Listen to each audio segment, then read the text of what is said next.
So this morning I'll talk about the Startup Venture Fund, which is a new venture capital fund of the Philippine government. It was created through RA 11337, which is the Innovative Startup Act, and the aim of the SVF, the Startup Venture Fund, is to develop the startup ecosystem in the Philippines through the provision of funding opportunities. So the SVF is managed by the Department of Trade and Industry and the National Development Company. And then we also are implementing this in partnership with DOST and DICT. Also, we also have industry partners from the private sector to guide the SVF team because this is such a new project for the government. So the SVF really, it's a co-investment fund. And how the funding works is we have two funding mechanisms. First is the co-investment model. And the allocation of the budget is 60% for this. So in the co-investment model, we will invest in Philippine-based startups alongside accredited co-investment partners. So for our accredited co-investment partners, these are other investors such as VC firms or just private investors that go through the accreditation process of the SVF. And for this, an example of this is if there's a startup raising, let's say, 100,000 USD, our co-investment partner will put up 50K and then we can match that 50K. So we can match up to 100% of our co-investment partners' investment, but our maximum check size is about 750,000 USD or about 37 million pesos, which is 15% of our initial fund size of 250 million pesos or about $5 million. The second model that we have is a fund of funds model. So for this one, we will be investing in other venture capital firms, and then they will subsequently use the capital to invest in Philippine-based startups. As for key sectors, the SVF is quite agnostic, but the main requirement is the startup must be innovative. This is a bit hard to define, but for me, I'd like to say an easy way to see if you're innovative is, if you're tech-based or if you're digitalizing an industry that is, historically very traditional or very or not yet digitalized, right?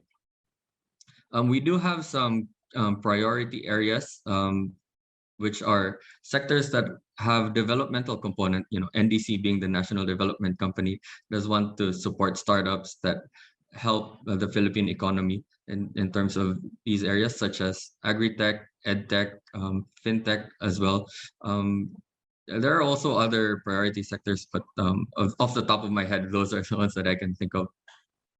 In terms of our stage focus, we can invest in startups from seed to Series B. So we do need to see some traction from the startups that we will invest in before or for eligibility purposes. We can't invest in pre-seed and pre-revenue startups or those that are still more in the ideation stage.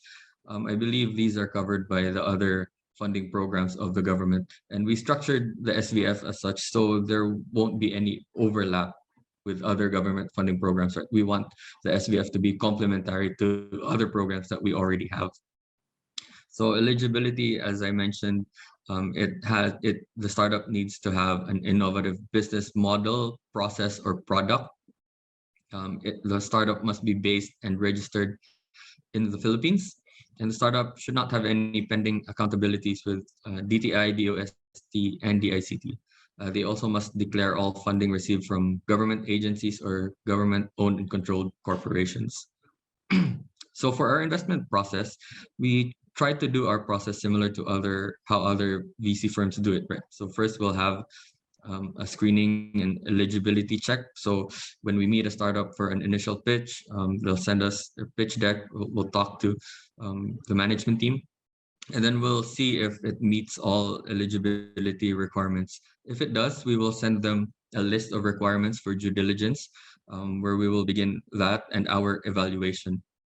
If it passes the investment team's evaluation, we will endorse it to the SVF Investment Committee. We will also invite the startup to pitch in front of our investment committee, where we will have a final deliberation. And then the investment committee, if they approve, it will have to be confirmed by the board of NDC. And once it is confirmed by NDC's board, we can begin the negotiation and fund release process. So again, the SVF is a co-investment fund. We cannot invest in startups on its own, so we can only match what our co-investment partner invests.